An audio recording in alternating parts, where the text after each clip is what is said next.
Bismillahirrahmanirrahim. Assalamualaikum warahmatullahi wabarakatuh.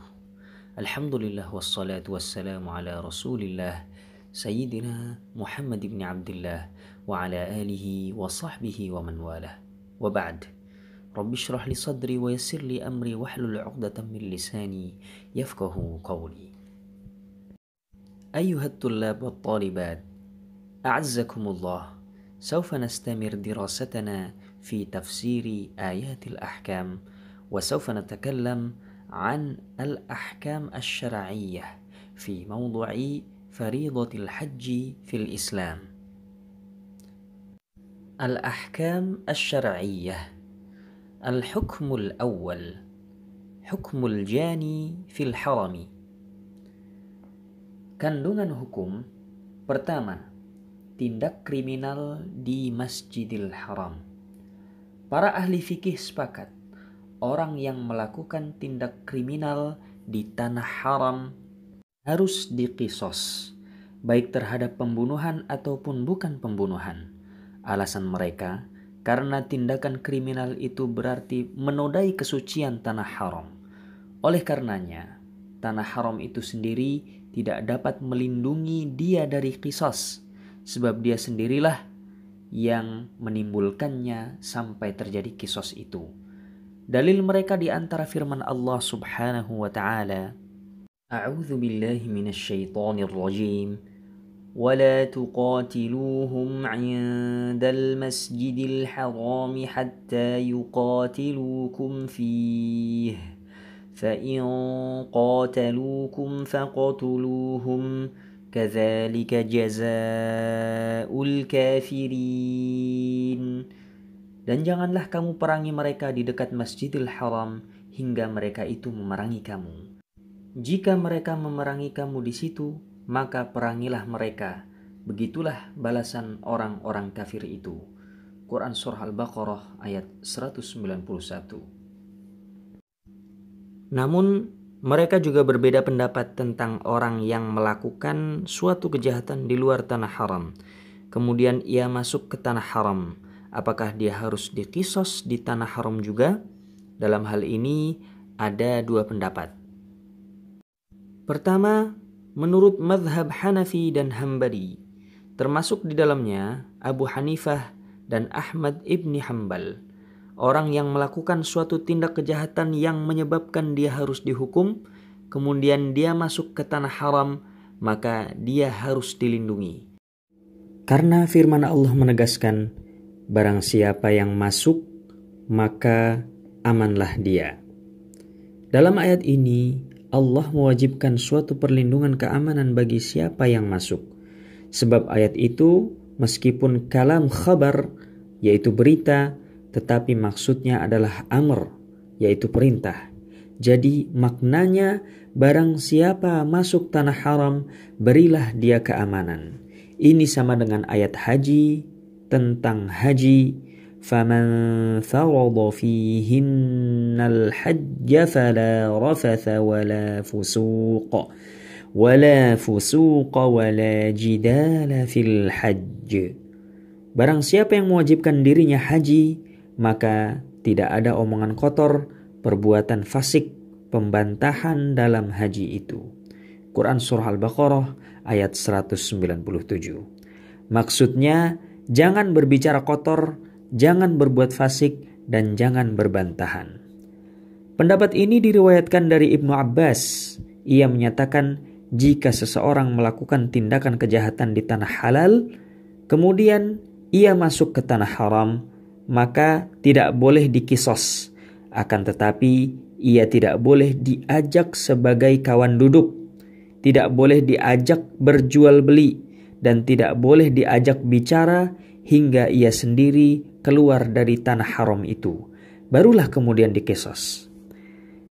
Pendapat ini juga diamini mazhab Hanafi. Mereka juga menyatakan apabila seseorang melakukan tindak kejahatan kemudian masuk ke tanah haram, maka dia tidak boleh diberi tempat, tidak boleh diajak sebagai kawan duduk, tidak boleh diajak berjual beli, hingga terpaksa dia harus keluar dari tanah haram itu. Lalu dia diqisas. Menurut mereka mazhab Hanafi, tanah haram mempunyai kehormatan khusus. Karena itu siapa yang masuk, ia otomatis mendapatkan perlindungan berdasarkan firman Allah Subhanahu wa taala, barang siapa yang masuk maka amanlah dia. Dan firman-Nya juga, a'udzubillahi minasyaitonirrajim, awalam yarau anna ja'alna haraman amina wa yatakhattafun nasu min hawlihim. Dan apakah mereka tidak memperhatikan bahwa sesungguhnya kami telah menjadikan negeri mereka tanah suci yang aman, sedang manusia sekitarnya rampok-merampok. Surah Al-Ankabut ayat 67. Kedua, mazhab Maliki dan mazhab Syafi'i. Orang yang melakukan tindak kejahatan di luar tanah haram, lalu ia masuk ke dalam tanah haram, maka dia tetap diqisas, baik masalah pembunuhan ataupun yang lainnya. Dalil mereka antara lain sebagai berikut. Diriwayatkan bahwa Rasulullah SAW pernah menyuruh membunuh orang musyrik di tanah haram. Bahkan seperti yang diriwayatkan mengenai kisah Ibnul Khattal. Beliau bersabda, "Uqtuluhu walau ra'aitumuhu muta'alliqan bi astaril Ka'bah." Bunuhlah dia sekalipun kamu lihat dia sedang bergantung di kelambu Ka'bah. Beliau juga bersabda, "Innal harama la yu'idhu 'asiyan wala farran bi khurbatin wala farran bidamin." Sesungguhnya tanah haram bukan menjadi tempat memberikan perlindungan kepada orang yang durhaka, bukan menjadi tempat pelarian orang yang membunuh. Mazhab Maliki dan Syafi'i membantah kelompok pertama yang berdalil dengan ayat, dan barang siapa masuk maka amanlah dia. Berikut sisi pengambilan dalil yang telah disebutkan. Sebagian para ulama yang bergantung dalam kelompok kedua ini menyatakan, ini terjadi di zaman jahiliyah, yaitu kalau seorang melakukan tindak kejahatan kemudian masuk Masjidil Haram, maka dia tidak lagi dikejar-kejar hingga ia keluar dari Masjidil Haram itu. Dan ini termasuk anugerah Allah Subhanahu wa taala bagi penduduk daerah tersebut yang Al-Haram dijadikan sebagai pusat keamanan dan kedamaian. Adapun Islam datang tidak menambah apa-apa, hanya sedikit memperkeras, yaitu barang siapa masuk padahal ia adalah buron, maka harus dihukum di tempat itu juga. Bukankah Islam itu agama yang kuat dan tegas? At-Tarjih. Menurut hemat kami, pendapat kedua inilah yang tepat. Karena seandainya kami mengambil pendapat pertama, berikut dengan kecenderungannya, niscaya akan mengakibatkan Masjidil Haram menjadi pusat berkumpulnya para penjahat. Bahkan keamanannya pun akan menjadi terganggu. Sebab seorang pembunuh yang lari dari tanah airnya, pasti dia akan cepat-cepat lari ke tanah haram, Masjidil Haram. Karena dia tahu di situ dia akan mendapat jaminan, suaka. Jadi tindak kejahatannya akan semakin menjadi-jadi dan kerusakan pun akan merajalela. Wallahu a'lam. Al-hukmu tsani hukmu hajjil fakiri wal abdi. Kedua, hukum hajinya orang miskin dan hamba sahaya. Orang miskin tidak diwajibkan menunaikan ibadah haji karena memang ia tidak mampu biaya.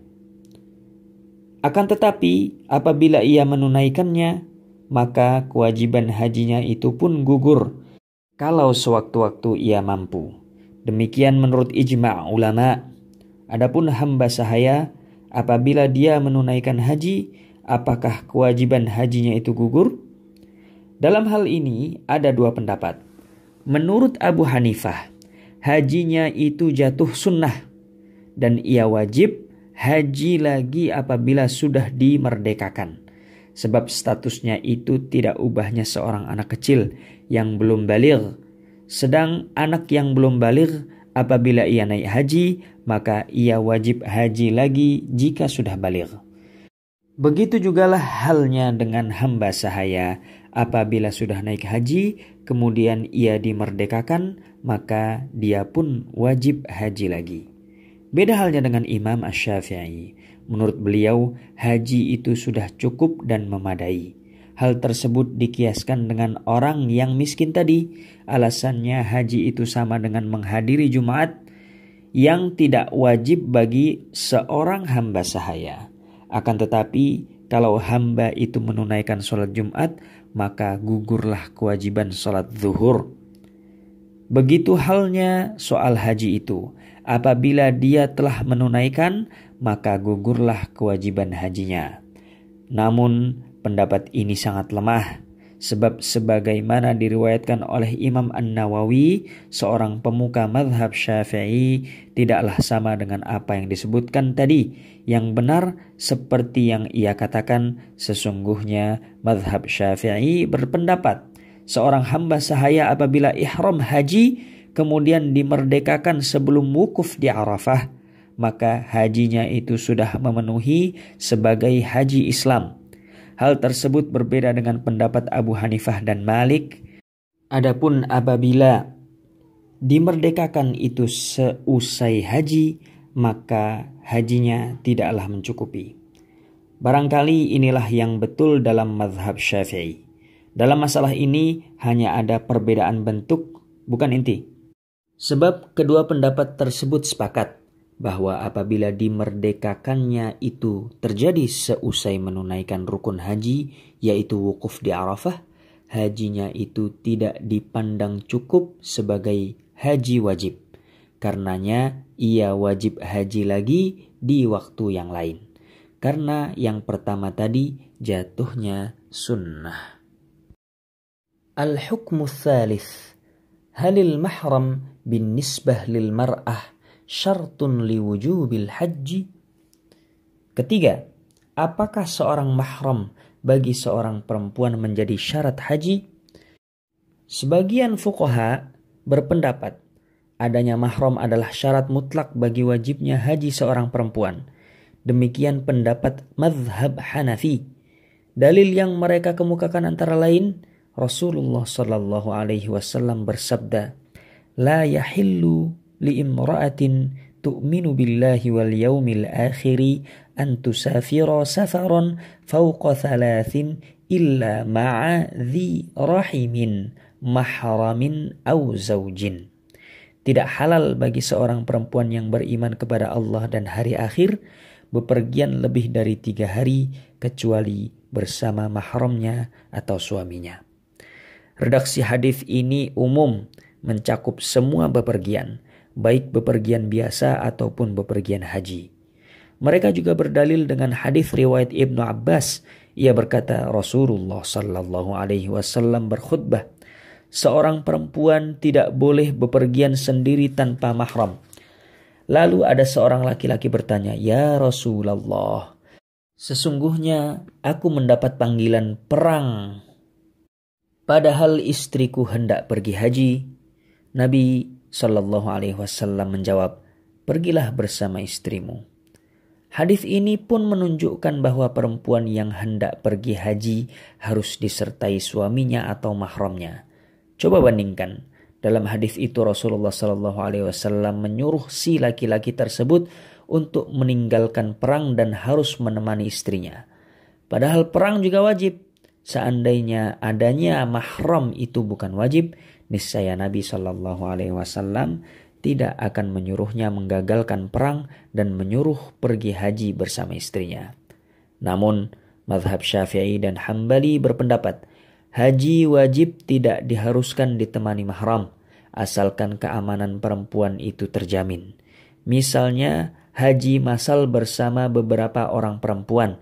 Adapun kalau hajinya itu haji sunnah, maka harus ditemani mahramnya. Pendapat itu dibantah dengan dalil-dalil yang telah kami sebutkan di atas, yang menegaskan bahwa perempuan tidak wajib haji kecuali harus ditemani oleh mahram atau suaminya.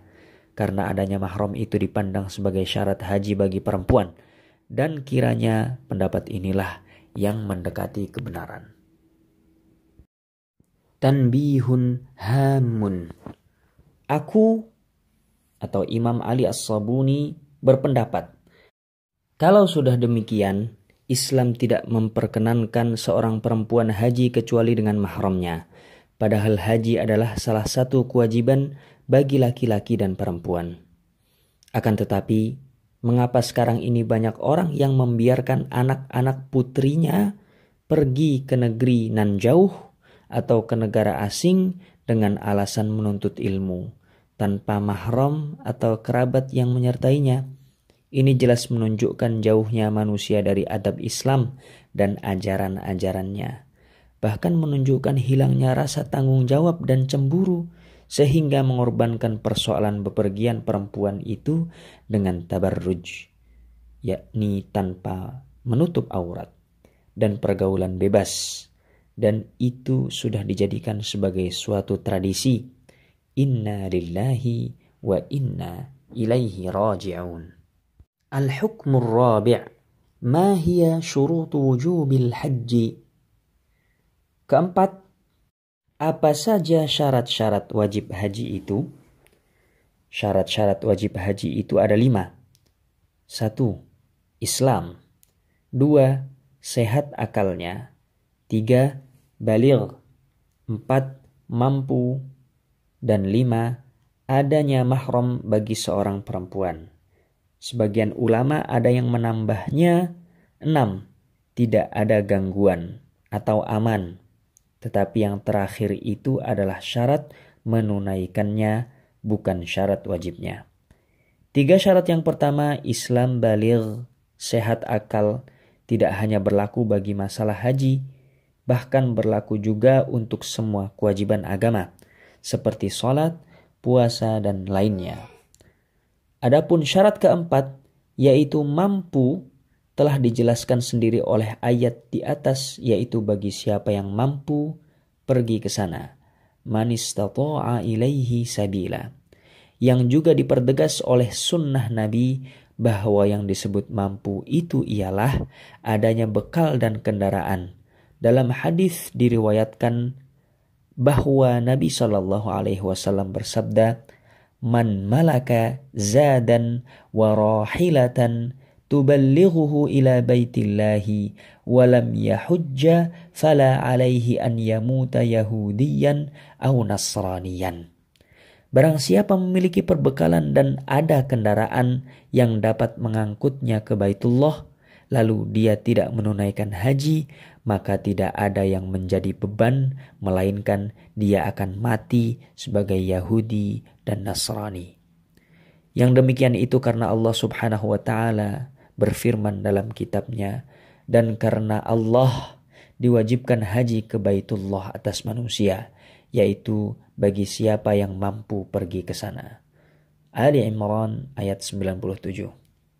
Diriwayatkan pula dari Ibnu Umar, Nabi SAW pernah ditanya tentang maksud firman Allah, dan karena Allah diwajibkan haji atas manusia, yaitu bagi siapa yang mampu pergi ke sana, maka jawab Nabi SAW, yaitu bekal dan kendaraan. Imam Al-Jassas mengungkapkan, mampu yang dimaksud dalam ayat tidak terbatas pada bekal dan kendaraan, sebab seorang yang sedang sakit, lagi ketakutan, dan seorang yang berusia lanjut yang tidak dapat duduk dengan tenang di atas kendaraan, dan orang yang sakit berkepanjangan, bahkan semua orang yang tidak mungkin dapat sampai ke Baitullah, dapat digolongkan sebagai orang yang tidak mampu, kendati ia mempunyai bekal dan kendaraan. Ia menunjukkan yang dimaksud oleh Nabi SAW mampu adalah adanya bekal dan kendaraan itu. Bukan syarat maksimal, tapi apa yang dimaksud oleh Nabi SAW itu adalah untuk membatalkan anggapan orang bahwa orang yang bisa pergi ke sana atau pergi haji tetapi tidak mempunyai bekal dan kendaraan berarti dia tidak wajib haji. Sebab Rasulullah SAW sendiri juga pernah menjelaskan bahwa kepastian wajibnya haji itu khusus adanya kendaraan. bukan dengan berjalan kaki. Adapun syarat kelima, yaitu adanya mahram bagi seorang perempuan, telah kami jelaskan panjang lebar seperti yang telah kami paparkan. Wallahu a'lam. Al-hukmul khamis, hal yajibul hajja akthar min marrah? Hukum kelima, apakah haji itu wajib lebih dari satu kali? Menurut zahir konteks ayat, walillahi 'alan nasi hajjul baiti man istata'a ilaihi sabila, dan karena Allah diwajibkan haji ke Baitullah atas manusia, menunjukkan bahwa haji itu wajib hanya seumur hidup sekali. Demikian jumhur ulama berpendapat, karena dalam ayat itu tidak ada keterangan yang mewajibkan berulang. Ini diperkuat oleh hadis Nabi Shallallahu Alaihi Wasallam sebagaimana yang diriwayatkan Abu Hurairah. Ia berkisah, Rasulullah Shallallahu Alaihi Wasallam pernah berkhutbah di hadapan kami. Hai manusia, sungguh Allah telah mewajibkan kamu haji, karena itu hajilah kamu. Lalu ada seorang laki-laki bertanya, apakah tiap tahun ya Rasulullah? Rasulullah Shallallahu Alaihi Wasallam diam sehingga diucapkannya pertanyaan itu sampai 3 kali. Lalu Rasulullah Shallallahu Alaihi Wasallam menjawab, kalau aku berkata iya, niscaya akan menjadi wajib setiap tahun, sedang kamu tidak akan mampu. Kemudian ia pun bersabda pula, serahkanlah kepadaku apa yang kutinggalkan kepadamu, sebab sesungguhnya hancurnya umat sebelum kalian adalah karena banyak bertanya dan menyalahi perintah para nabi. Oleh karena itu, kalau kamu diperintah untuk menunaikan perintah Allah, maka kerjakanlah apa yang kamu bisa. Dan apabila aku melarang kamu tentang sesuatu, maka tinggalkanlah dia. مع تمنيتنا بالتوفيق والنجاح يتبع. والسلام عليكم ورحمة الله وبركاته.